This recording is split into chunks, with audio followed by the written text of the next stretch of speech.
और इस वक्त एक तस्वीर देखते हैं किस तरीके से अफगानिस्तान से जो है इस वक्त की जो लेटेस्ट तस्वीर आई है। देखिए काबुल एयरपोर्ट पर अफरा तफरी है, बाहर लंबी कतारें हैं, लोग किसी भी तरीके से विमान में घुस रहे हैं। रविंद्र सचदेव हमारे साथ बने हुए हैं और रविंद्र ने इस तस्वीर को बहुत अच्छे से डिस्क्राइब भी किया था कि ये कोई रेलवे स्टेशन या बस तो है नहीं कि बिना टिकट के आप यात्रा कर लेंगे या फिर बिना किसी की एयरपोर्ट है, आपको टिकट भी चाहिए होगी। और क्योंकि इस वक्त इस एयरपोर्ट पर अमेरिकी सेना का कब्जा है, इस कारण से लोग ज़्यादा से ज़्यादा उस जगहों पर जाना चाहते हैं जहां पर तालिबान नहीं है, या फिर उस जगह पर रेफ्यूज लेना चाहते हैं कि यहाँ से अगर कहीं ना कहीं अगर कोई ऑप्शन आएगी, यहाँ से अगर कोई विंडो खुलेगी बाहर निकलने की, तो एयरपोर्ट से वो लोग बाहर जा सकते हैं।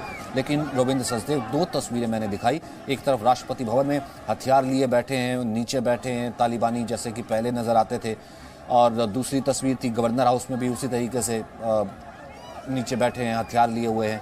अफगान टीवी पर कब्जा कर लिया है। यहाँ से अब काबुल का अगले कुछ घंटों का घटनाक्रम आप क्या देख रहे हैं? लोग भाग रहे हैं, पैनिक भी है। एग्जैक्टली आपने बहुत अच्छे से कैप्चर कर लिया। देखिए, कभी भी जब मिलिट्री टेक ओवर या कू होता है किसी भी देश में, सबसे पहले जो इनकमिंग आर्मी या जनरल्स वगैरह होते हैं वो 3-4 चीजों पे कब्जा करते हैं, right. Presidential house, television station या रेडियो स्टेशन बहुत अहम होते हैं क्योंकि उनको अपना मैसेज दिखाना होता है दुनिया को कि हम आ गए हैं, जैसे आप अभी दिखा रहे हैं। तो टीवी स्टेशन उन्होंने रेडियो ले लिया, प्रेसिडेंशियल हाउस ले लिया। एक इस कड़ी में जो बहुत अहम बचता है एक्चुअली एयरपोर्ट होता है उस देश का, राइट, जहां भी जिस भी कैपिटल आप कब्जा कर रहे हैं।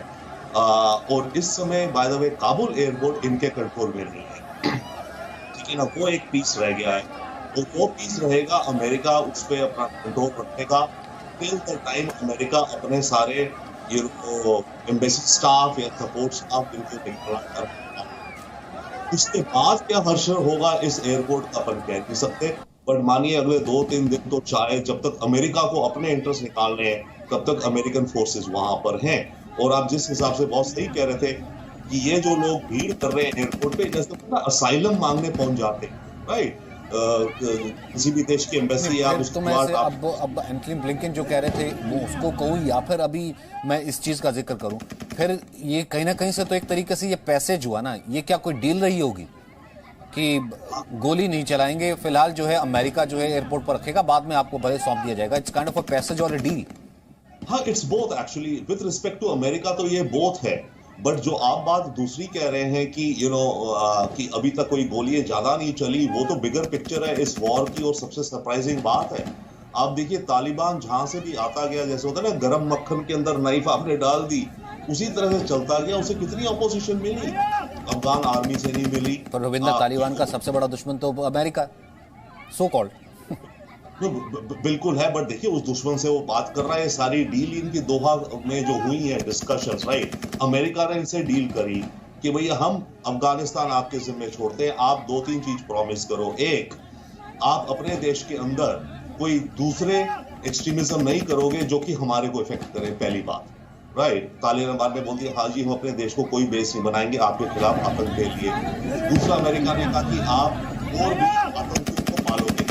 मोटा मोटा ये डील तो अमेरिका बोला अब निकले, तो ये डील तो उनकी बिग पिक्चर में हो ही रखी है, तभी ये जो सारा हो रहा है। इनफैक्ट अमेरिका को तो 31 मई को निकल जाना था, राइट, जो डेडलाइन पहली जो ये डील ट्रंप के अंदर हुई थी 1 साल पहले करीब, राइट। तो इस डील के अंदर तो 31 मई को अमेरिकन फोर्सेस को निकल जाना था।